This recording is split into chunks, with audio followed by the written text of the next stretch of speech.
Embarks and Brews Light, number 26. This time, I actually looked to verify what number we're on, and who knows if next interview I'll remember or not that we're on 27. Today, Brilliant. We are on 26, and our guest, I only realized just before I signed on, is coming to us from England. His daughter called him a dyslexic Cockney dad. That's correct. She did. So I was very excited to hear the Cockney accent. I was imagining Eliza Doolittle.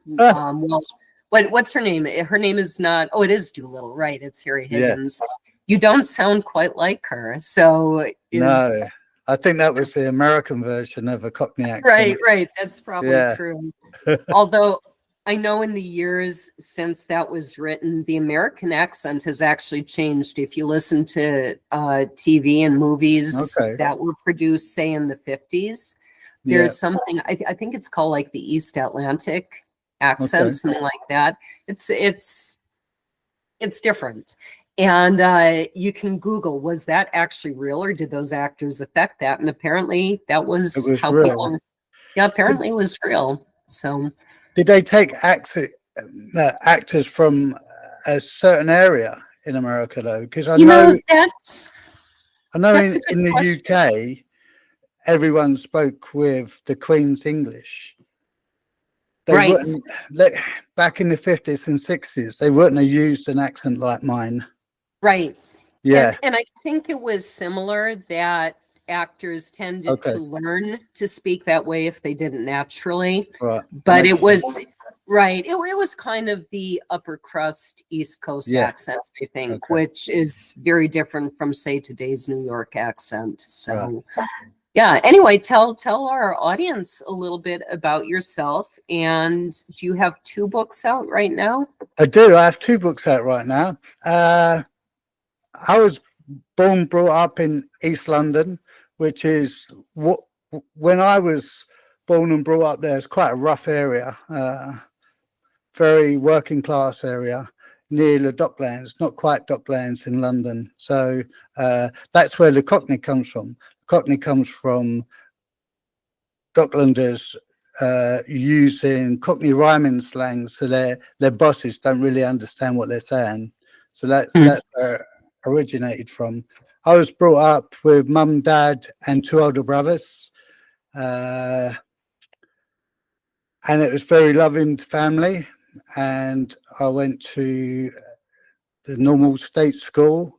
My secondary school, which would be your high school, I guess, was called Daintford, and we all called it Dunsford because we was all a bit thick. Right. That's how we see ourselves. So yeah, and my mum and dad were cleaners, and I also become a cleaner, and I married a Scot when I was 25 and moved to Edinburgh, or just outside Edinburgh. Brought up my 2 daughters in a small town called Preston Pans, which is a mining town. And my two daughters left, one for London, who lives there now. That's the one who was university educated in Edinburgh, and said, "Oh, you know, you're dyslexic, Dad, and you're Cockney, and that's how you're right."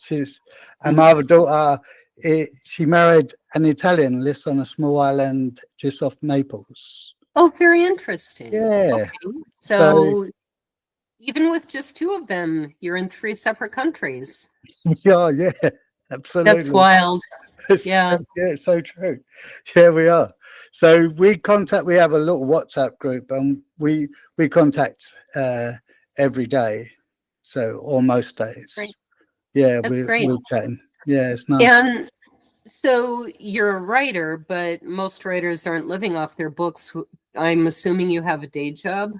Yeah. I don't have a day job, but I do have an income that is, yeah. Okay. I have an income. Okay. Well, we'll leave it at that then. Except now, of course, I'm convinced you must be a spy or something. Yeah, definitely I'm a spy. Yeah. I'll settle for it. So yeah, So part of my story really is becoming a Christian when I was 30 years old, which Oh, was you were life 30. changing. Yeah, I was 30. Okay. My When I read the dad's story, I thought you were a little younger when it when I become happened. a Christian. Right. I Yeah, have no idea why. I thought that you did mention your wife was present, so that makes yeah. sense. So the age of 30, I think Louise and Lauren were 3 and 4 years old. We went to Mhm. an Amway meeting down in England. We was living in Scotland, and on a Sunday they done church. And I had Mhm. said to my wife, I don't want to go. I heard it's church. I'm not interested. Never went Mhm. to church apart from weddings, you know. So she said, we paid for the lot. We're going. We paid for Right. everything. We're getting That every that would be part. my attitude. If you paid for it, you're gonna get it. So we went, and the it was Bournemouth International Centre, holds Mhm. about 4,000 people, and we was right at the back, and a guy called Phil Driscoll, who's a singer and trumpet player from America, he had been playing the trumpet and music to us for the whole weekend. It was a Friday night to Sunday Mhm. afternoon thing. And he got up stage and he said some things that I thought was quite radical. And he said that after telling his story of coming to know who Jesus was, after he done that, he says, Muhammad is dead, Buddha is dead, and Ali Krishna is dead. There's only one alive, and that's Jesus Christ. And he's walking up and down the aisles. Well, I held on to my chair, kind of denying this statement he had made all the way down on the stage. And then, as he said, Jesus is in the room wanting people to accept him. For some reason, I looked around to see if I could see him. And Uh-huh. then this really strange thing happened to me, Laura. 1 inch below my belly button, I started getting a vibration, and I Mhm. started denying it even more, holding on to my chair tighter. Uh-huh. And Phil Driscoll from the stage said, "Let go of the chair in the name of Jesus." And I Were couldn't deny. you in were you in his line of sight that he could No, no, no, see no. that? He So wouldn't have that's seen even me. more. I was up in the auditorium, way, way high, Mhm. and it holds about 4,000 people. There was about 3,500 people in there, Mhm. so he had no clue. That's incredible. Yeah.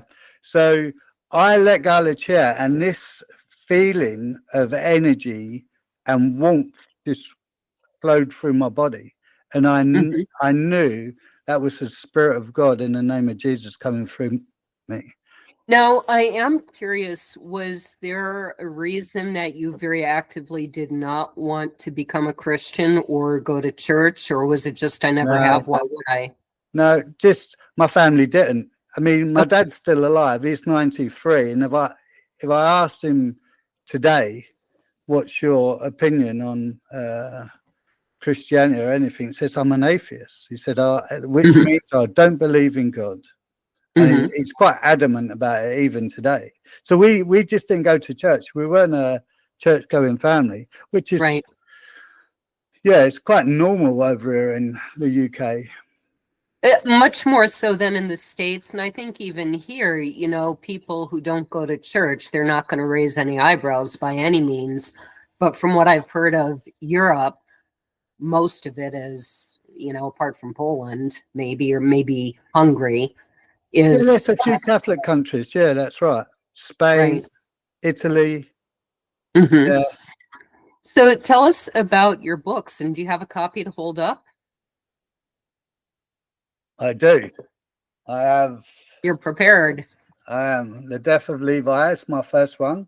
Hmm. Was published by Austin Macaulay last year in March. Can you see that? And then my second So one, that's less than a year. yeah, That's less less than a than a year. year. And So this you're is, like brand new to this. yeah, I am, yeah, really new. And this is my second one, which Hmm. was published just in January. Okay. Now, the book of Levi, I believe, is about the good thief who hung on the cross next to Jesus. If there's a good thief, it's about him. Okay. Well, I see what you're saying. Sorry, Laura. Well, he's a good thief now.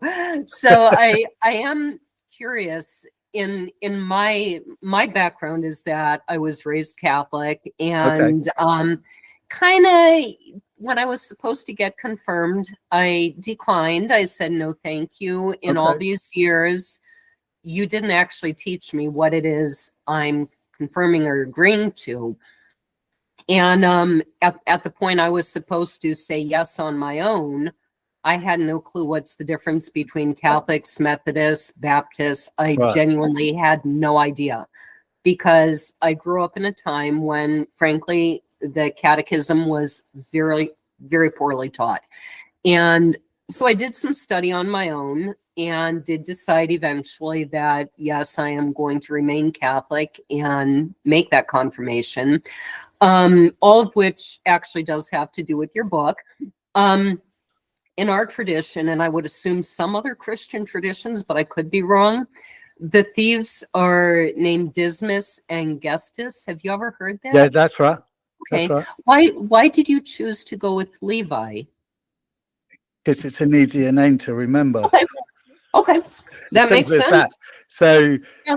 it was Dismas was the thief who said, remember me Right. Okay. when you're in your kingdom. Okay.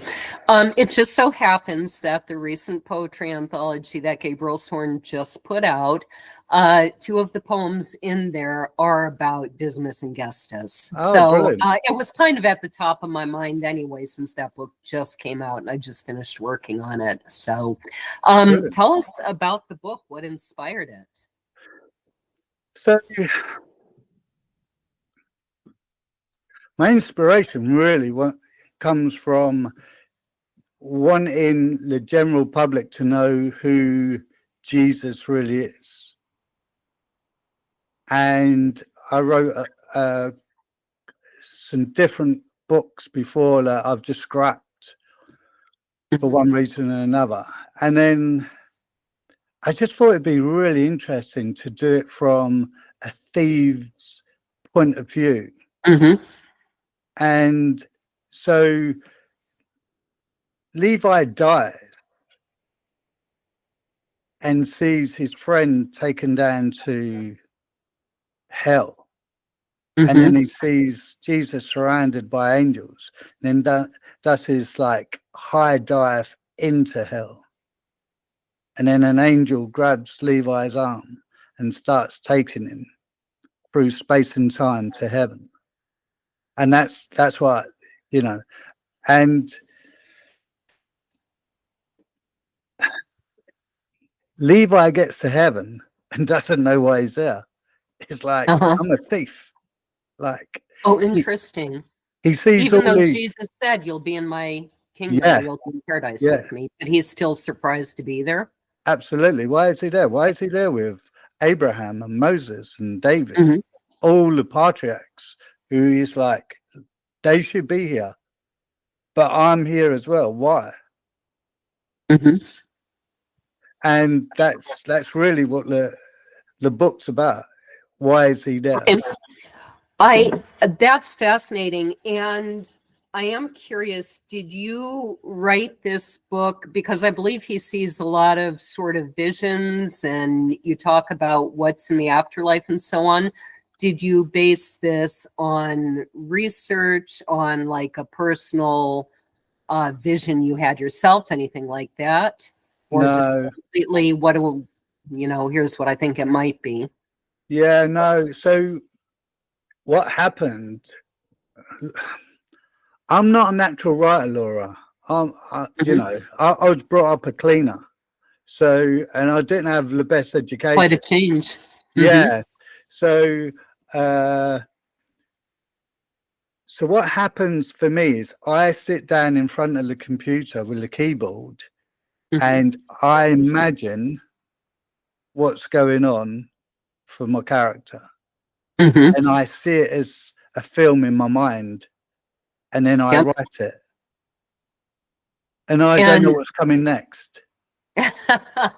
that's kind of how I work.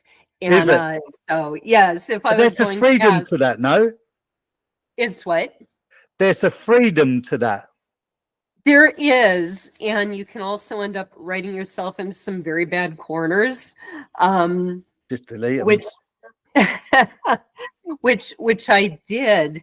And lucky for me, when I wrote Sean and Neil into a corner, I had them cornered in the town of Carlisle, which I'm sure Okay. you know. Yeah, no. And just by dumb luck, only a few years before I wrote this, because now they're in Carlisle, their enemy has discovered them, the gates have closed, the city is filled with English soldiers trying to find these two that are spying on the English. And like, what am I going to do now? But I did a little more research and I discovered that just a few years before I wrote this, archaeologists had actually found, I kid you not, a massive sewer system, like, tall enough to walk in, that ran from a monk's house out under the walls of Carlisle. Yeah, that's Like quite common. This historically exists, and Yeah. it just so happened that they had been disguising themselves Brilliant. as a monk all along. One of them was always dressed Wow. as a monk.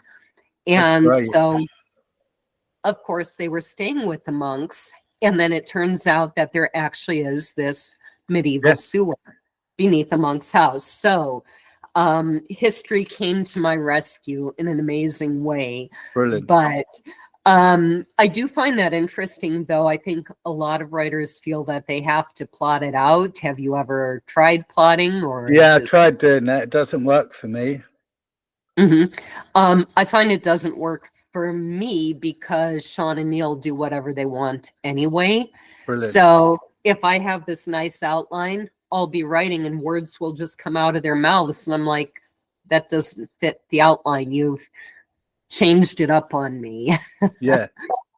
Yeah. So Yeah. I do find it interesting. Your stated goal is to show people more of who Jesus Christ is. Yeah.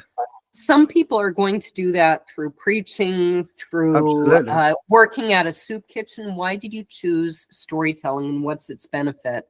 Okay, so probably about 15 years ago, I was one of the elders in the church in a small town called Musselburgh. It was we called ourselves a lighthouse church. Anyway, this morning I wasn't planning on going to church, and I just had an unction from God to go, and I went. And it was a group of Christians come down from the north of Scotland, and they're in Inverness, and they have this real gift. The whole church does, but individuals within the church have this gift of writing and painting and poetry, and that's how they do church. Like, they'd be praising the Lord, and someone would be like doing a painting. That's neat. Yeah, that's how they do church. And the leader of their church, she decided she wanted to pray for everyone who wanted prayer. And we formed a line, and she was laying hands on people, and she come up to me and went, "It's just all over you. Just do whatever God tells you to do." And I knew it was to write a book. And that was the inspiration. That was it. That's amazing. And then it was, I don't really know how to write. I better just, but I have a really good imagination. That doesn't stop God. No, exactly. And I have a really good imagination, and that's what he uses. Yeah, absolutely. So what started to happen is, when I was writing and reading back, I could understand everything that I wrote. And I thought everyone else would. It's a bit like a bad singer don't know that they're a bad singer, So people didn't understand what you wrote? Until, well, I wasn't showing people, because I didn't have that much confidence, but I Okay. showed my daughter, and that's when she said, "Dad, this like you write backwards." So what I Really? do, Laura, is I write without understanding why, but I write the end of the sentence at the beginning, Mhm. and then go and then write backwards. I don't know, I can't even explain it. But when I Is read it, I go, that should be at the end. That sentence, that should be over is that there. part of dyslexia or Yeah, I just think so. okay? Yeah, Okay. yeah. That's the main part of it, I think. Okay. So she was saying, Dad, no one's going to understand this. You need to get someone to rewrite it for you. Mm-hmm. And she proposed one of her friends who's a writer, and that didn't work out. And then I went on Upwork to find someone who could rewrite some small Mm-hmm. stories that I'd written. And that worked for me. That That's worked for me. fantastic. Yeah. Yeah. Yeah. I think it takes a certain pair to work together, especially on something artistic. So that's wonderful. I do have to tell you, and this isn't the order I had questions written down, but who cares? I'd almost forgotten this, but not quite. The reason I went into music, now I grew up in a family that was very focused on intellectualism. We were expected to get mostly A's, couple Yeah. B's kind of sort of allowed. Straight B's, that's a bad semester, Yeah. We were told, I kind of joke that the moment I was born, the first words out of my parents' mouth were, "You're going to college and you're paying for it yourself." Wow. I was brought up with that. I was brought up that we are a smart family. We are supposed to be doctors and lawyers. Yeah. And, my dad's a military officer. Okay. But when I was young, not often, in fact, very rarely, but just enough to change my life, I would audibly hear music. And Wow. that presumably was not really there. And it was just the most incredibly gorgeous, beautiful music you can imagine. And I loved I love music that. anyway. But that's why when I told my dad I'm majoring in music, and here's this 6 foot tall military officer telling me in no uncertain terms, no, you're not majoring in music. It's Right. like, well, yes, I am. Yeah. Because Well you're a big, done. scary 6 foot military officer, but he's God. Yeah. Yeah. So Yeah. I know who I'm going with. And, it's been a really very good decision for me in Yeah. pretty much every way. So, That's but such a great story. And remember, Paul Simon done a tune with an African male choir, and the African male choir. That's what they did as well. They heard really, okay. the music. They said they heard the music from heaven, Mhm. which sounds like what you was doing at the time, Laura. Yeah. And, Yeah. and then they would just sing it together as a That's group. incredible. I had Yeah. not actually heard that story, and I'm a huge Paul Simon fan. Oh, really? Yeah. Yeah. Yeah. Yeah. Graceland was the album he done. Okay. I'll have Yeah. to listen to that. Yeah. Yeah. I Yeah. think I've heard pieces off Graceland, but, Yeah. it's been Great a long story, time. though. I love that. What's that? Oh, the story. Yeah. Yeah, it's a Yeah. great story because part of my writing is about heaven interacting with people on earth, Right. and I Now think this that's happens daily, but mhm. we don't hear enough of it. Right, right. And I think that's part of your purpose on your blog is to get people to send in such stories. Yeah, yeah, that would be great. But my second novel is Yeah. actually 8 stories of 8 different people having heavenly experiences Oh, wow. Okay, so while this on one Earth. is not fiction. Yeah, it's still fiction. Oh, it is fiction. Okay, so you made It's them still up, fiction. but now you're looking for true stories, and they'll go where on your blog or in another Yeah, book? yeah. I'll put them on the website because I think your story isn't unique at all. I think lots of people have them, but we just don't talk about them. Right, because people will think we're crazy because that's the world we live in. Yeah, probably, yeah. But we don't, even as like church culture, Mm-hmm. we, you know, we don't spend time to hear these stories. Right. Give me one example of a story in the book Of somebody encountering God like this. Yeah, so the first story is John. He's a Londoner, and he lives in a bedsit, and he goes to church on a Sunday, and he comes home this day. He has his heavenly experience while on the bus, not in church, Mm-hmm. and his feet feel really heavy, and then they get lighter just as he gets off. And then he struggles to get up his stairs, and then he gets in his room, lies on the bed, and all he can think about is what was there before the earth. Mm-hmm. And he gets transported to heaven, and he sees the battle between God and Satan. Oh, wow. Yeah, so that's the first story. Mm-hmm. Yeah, the second story is a young Scottish teenager Mm-hmm. who keeps on praying to Jesus, I want to see you for real, I want to see you for real. And then one day Archangel Gabriel comes into a room, says, I'm taking you to heaven. Oh, Let's go wow. and see God for real. So, and the third one's a Portuguese fisherman.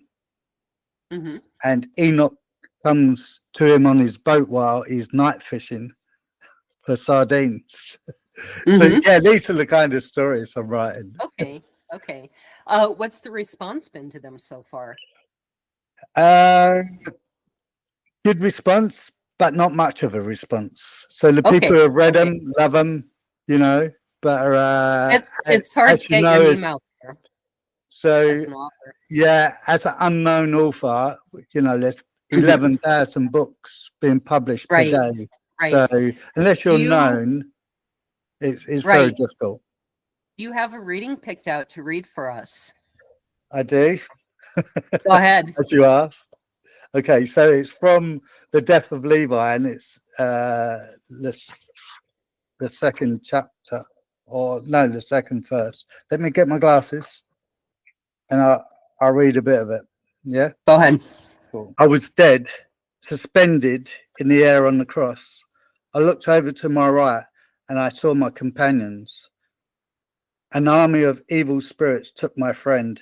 They lifted him from the cross, and then they dropped him like a stone into the depths of hell. I looked at Jesus, expecting the same scene. Instead, I witnessed him being surrounded by heavenly angels. He gave me a warm smile and said to an angel, take him to the Father. He then came off the cross like a high diver. He swooped into hell with utter grace and style. I was in shock. Jesus was supposed to go to heaven. Instead, he was in hell. I gazed down into the fiery depths, and I felt my body being pulled towards hell. With all my strength, I pulled my mind away from the fires. But it was a grip on my arm that did the trick. The grip was painfully hard. I turned with a fist clenched and looked up to see a giant angel. He flicked me with his finger, and I tumbled through the air like a rag doll. He flew after me and grabbed my arm. I won't hurt you. Just be still. I'm taking you to heaven. Jesus will meet us there later. We took off at the speed of light directly up. As we were flying at light speed, the force kept dragging me down, but the angel held on tight. I was terrified. As we went up, up, up, I could see the perimeter of the Earth's crust like a glass dome. There was one tiny opening in the glass. I closed my eyes, expecting us to crash, but we didn't. I opened them again to see space rocks coming towards us. I closed my eyes again. I reopened them, peering into space. It was quiet and peaceful. A black canvas highlighted the beautiful white stars.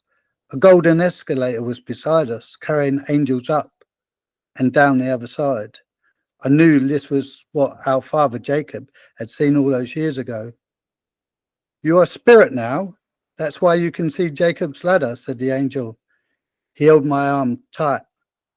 Excitement raced through my body at the thought of seeing heaven. Space changed from dark place to a place full of colours. It was still covered in a blanket of darkness, but whirling winds gave off bright, colourful gases mixed in harmony. The winds of heaven were warm, and I started to become sleepy. The angel shook my arm. This is no time to sleep. You must endure. You must stay awake. You're not safe yet, he said with trepidation. I stayed focused with my face in the wind. The further we went, the faster we flew. It was an exhilarating ride, passing planet upon planet. I didn't think it would end. All I could see was this never-ending dark blanket which highlighted the brightness of the stars. I felt like we had been traveling for days or weeks. Then I remember he said, today you will be with me in paradise. Then light.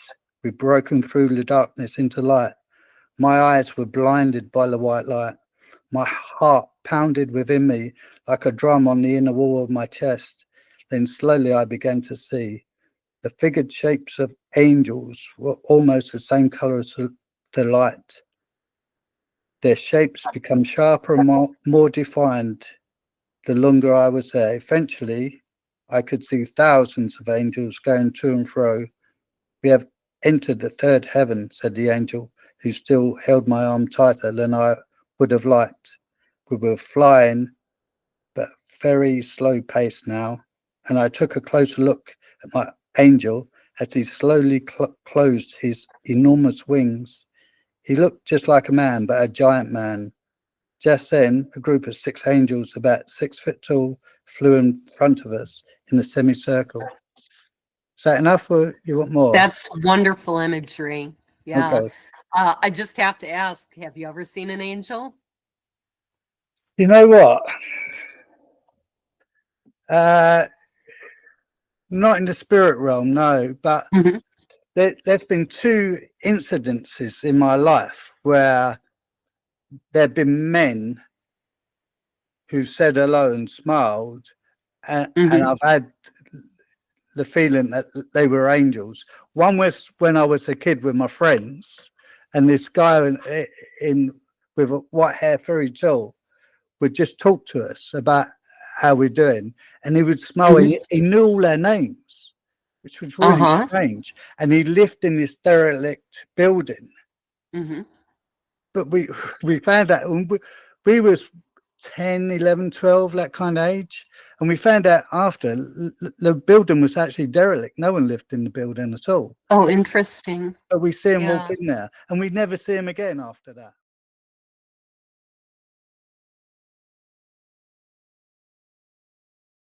Brilliant. Yeah. Where can people find you online so they can get your books? So my website is heaventoearth.co.uk. My books are online with all bookstores. So Barnes Noble, Walston's, Amazon, Austin Macaulay, yeah, anywhere in the Okay. world. Yeah, Everywhere. Fantastic. everywhere, That's yeah. the great thing about Amazon. Do you have any upcoming public events? I don't know, not yet. I've got two podcasts Okay, in fantastic. pipeline, yeah. And And I've got an advert in Premier Christian Radio okay, coming great. out next month. People Brilliant. can Thank find you. me at booksandbrews.net Brilliant. or lauravosica.com or our sponsor, gabrielshornpress.com. And if you would like to see my wonderful sheep and rabbits, one of them is sitting beside me. You saved her life, by the way, at least for another day. Our adorable animals are on glenmerrillfarms.wordpress.com. Thank you for being here. Oh, thank you so much, Laura. It's been a lovely time.